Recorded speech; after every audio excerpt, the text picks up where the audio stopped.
কর্মব্যস্ত জীবনে সময় বাঁচাতে বা খাবার অপচয় রোধ করতে আমরা নিশ্চিন্তে রান্না করা খাবার, ফলমূল বা কাঁচা সবজি ফ্রিজে রেখে দিই।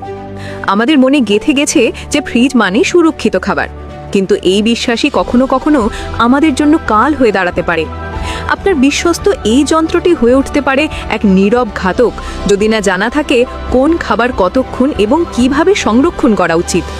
এমন কিছু সাধারণ খাবার রয়েছে যা ফ্রিজে রাখলে উপকারের চেয়ে অপকারই বেশি হয়, এমনকি তা ডেকে আনতে পারে ক্যান্সার বা কিডনি বিকল হওয়ার মতো ভয়াবহ বিপদ।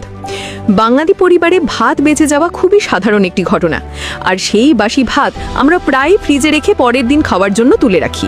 কিন্তু স্বাস্থ্য বিশেষজ্ঞরা বলছেন এই অভ্যেস মারাত্মক স্বাস্থ্য ঝুঁকির কারণ হতে পারে। সাধারণ তাপমাত্রায় রান্না করা ভাতে ব্যাসিলাস সিরিয়াস নামক এক ধরনের ব্যাকটেরিয়া দ্রুত বংশবৃদ্ধি করে। এই ব্যাকটেরিয়া এক ধরনের বিষাক্ত পদার্থ তৈরি করে, যা ডায়রিয়া, বমি এবং পেটের যন্ত্রণার মতো ফুড পয়জনিংয়ের কারণ হতে পারে। তাই রান্না করা ভাত যত দ্রুত সম্ভব খেয়ে ফেলাই শ্রেয়।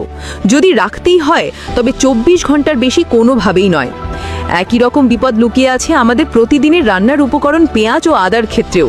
অনেক সময় রান্নার সুবিধের জন্য আমরা প্রয়োজনের চেয়ে বেশি পেঁয়াজ কেটে ফেলি এবং বাকিটা ফ্রিজে রেখে দিই, যা অত্যন্ত ঝুঁকিপূর্ণ।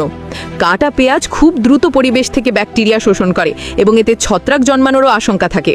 এই পেঁয়াজ পরে খেলে তা পেটের সংক্রমণ সহ নানা রোগের কারণ হতে পারে। অন্যদিকে আদা ফ্রিজে রাখলে এর গায়ে প্রায়শই সবুজ বা নীলচে ছত্রাক জন্মাতে দেখা যায়।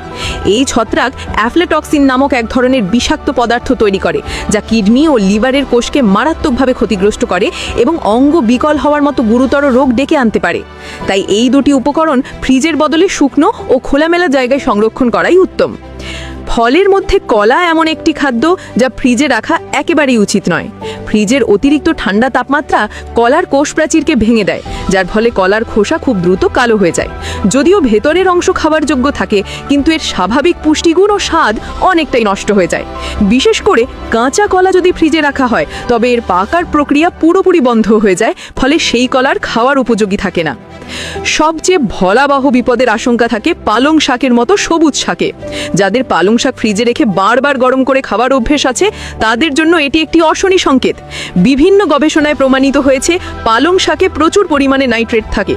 ফ্রিজে রাখা পালং শাক যখন বারবার গরম করা হয়, তখনই নাইট্রেট ভেঙে নাইট্রাইটে পরিণত হয় এবং এই নাইট্রাইট মানব দেহে প্রবেশ করে নাইট্রোস্যামিন নামক একটি কার্সিনোজেনিক বা ক্যান্সার সৃষ্টিকারী যৌগ তৈরি করে, যা থেকে পাকস্থলী বা অন্ত্রের ক্যান্সারের ঝুঁকি বহুগুণে বেড়ে যায়। সুতরাং ফ্রিজ আমাদের জীবনকে সহজ করলেও এর সঠিক ব্যবহার না জানলে তার স্বাস্থ্যহানির কারণ হতে পারে। সচেতনতাই সুস্থ জীবনের চাবিকাঠি। তাই ফ্রিজে খাবার রাখার আগে অবশ্যই এর ভালো মন্দ